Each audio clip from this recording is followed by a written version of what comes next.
Pemirsa Khazanah, dalam hal makanan, satu hal yang penting untuk kita perhatikan adalah unsur keberkahannya. Sedikit atau banyak, lezat atau kurang lezat, akan menjadi sama saja selama semuanya membawa keberkahan. Bahkan makanan yang sedikit bisa mencukupi orang banyak apabila di dalamnya terdapat keberkahan. Itulah sebabnya mengapa Rasulullah SAW mengajarkan kita untuk selalu membaca doa, memohon keberkahan sebelum kita memulai makan atau minum. Beliau bersabda, "Barang siapa yang diberi suatu makanan oleh Allah, hendaklah ia berdoa, 'Ya Allah, berkahilah kami pada makanan ini, dan berilah kami makanan lain yang lebih baik dari makanan ini.'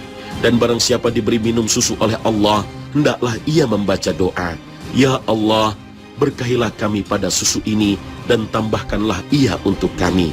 Tidak ada sesuatu yang dapat mencukupi makan dan minum selain susu.'" Hadis riwayat Imam Ahmad, Abu Daud, At-Tirmizi, dan Ibnu Majah.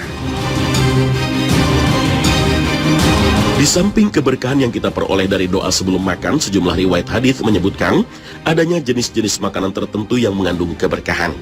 Di antaranya adalah minyak zaitun. Dalam hal ini Rasulullah SAW bersabda, "Makanlah buah zaitun dan minyak zaitun, dan gosoklah, oleslah dengan minyak zaitun. Sesungguhnya ia adalah dari pohon yang diberkahi." Hadis riwayat Ibnu Majah dan Tirmizi.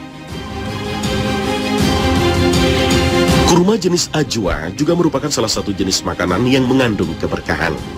Ini berdasarkan hadis Nabi SAW, "Barang siapa memakan 7 butir kurma ajwa pada pagi hari, ia terbebas pada hari itu dari pengaruh racun maupun sihir." Hadis riwayat Bukhari. Selain itu, madu juga merupakan salah satu jenis makanan yang mengandung keberkahan. Hal ini seperti dinyatakan di dalam Al-Quran. Dari perut lebah itu keluar minuman madu yang bermacam-macam warnanya. Di dalamnya terdapat obat yang menyembuhkan bagi manusia. Sungguh pada yang demikian itu benar-benar terdapat tanda kebesaran Allah bagi orang yang berfikir. Al-Quran Surah An-Nahl ayat 69. Air Zam-Zam juga membawa keberkahan bagi orang yang meminumnya.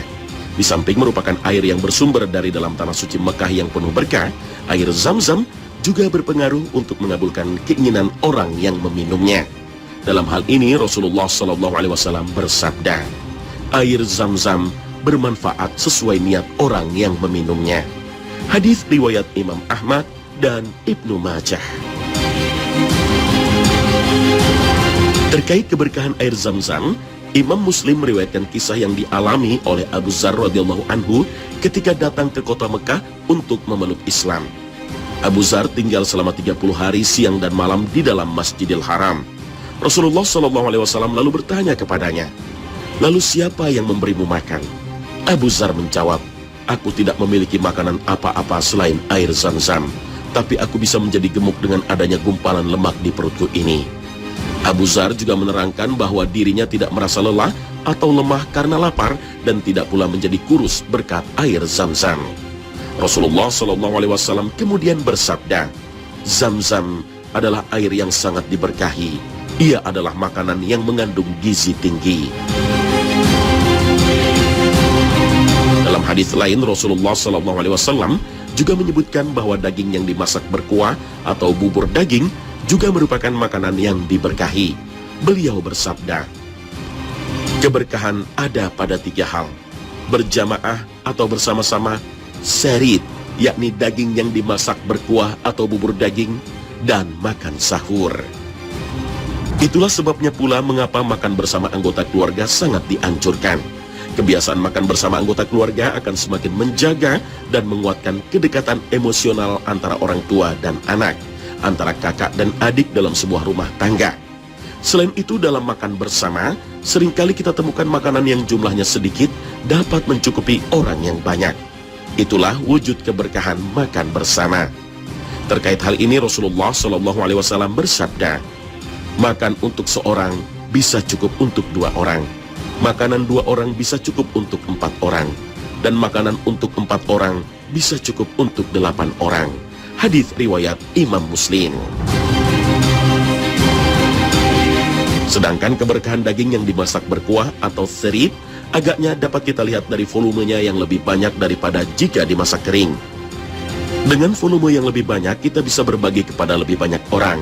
Ini kita pahami dari hadis Rasulullah yang lain, di mana beliau pernah bersabda, apabila seseorang di antara kamu memasak masakan yang berkuah, maka perbanyaklah airnya dan perhatikanlah tetanggamu. Hadis riwayat Muslim.